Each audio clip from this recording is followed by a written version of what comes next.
মাগুরার বিভিন্ন উপজেলা থেকে আগত খালেদা জিয়া, উনি খুবই অসুস্থ, হাসপাতালে ভর্তি। এই জন্য আমরা সবাই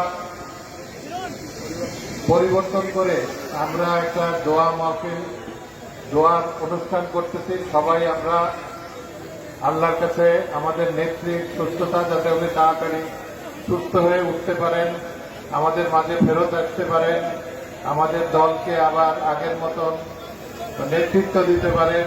আমরা সেই দোয়া করি। আমাদের জাতির জন্যে, দেশের জন্যে, আমাদের দলের জন্যে ওনার অনেক প্রয়োজন। আমি ব্যক্তিগতভাবে ওনার সাথে আমার অনেক পরিচয় ছিল, যোগাযোগ, অনেক স্মৃতি আমার। ওনার মতন একজন দেশপ্রেমিক, দেশ ভালোবাসে এরকম লোক আমার জীবনে অনেক আমি দেখি নেই বললে চলে। তো আমি সবাইকে অনুরোধ করব যে আসুন আমরা সবাই মিলে আমরা অন্তরের থেকে এই এত লক্ষ হাত যদি আল্লাহর কাছে ওঠে, নিশ্চয়ই আল্লাহ আমাদের দোয়া কবুল করবেন। আমি সবাইকে অনুরোধ করব আমরা একটু চুপ করে ওনার জন্য দোয়া করব। আমাদের এখন দোয়া করবেন।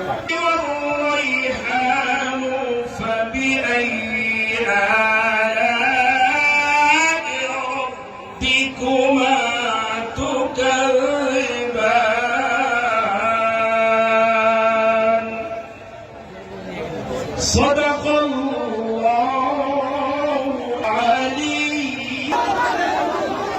بسم الله الرحمن الرحيم. সাইমুল হক কামাল ভাই উপস্থিত মিনাল খাসিরিন। রব্বুল আলামিন বেগম খালেদা জিয়া বারবার প্রধানমন্ত্রী নির্বাচিত হয়েছেন। বাংলাদেশের মানুষের জন্য যিনি জীবন পর্যন্ত বিসর্জন দিতে প্রস্তুত, তিনি আজ অসুস্থ হয়ে হাসপাতালে ভর্তি। আয় আল্লাহ, ফাতিহা শরীফ পাঠ করে আপনার দরবারে হাত তুললাম।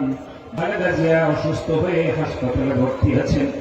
আমরা সকলে তার আত্মার সুস্থতার জন্য, তার শারীরিক মানসিক সুস্থতার জন্য আল্লাহ প্রাণ করে দোয়া করছি। আপনার দরবারে হাত তুলে দিয়েছি, মেহেরবানি করে দোয়াকে কবুল মঞ্জুর করে নিন।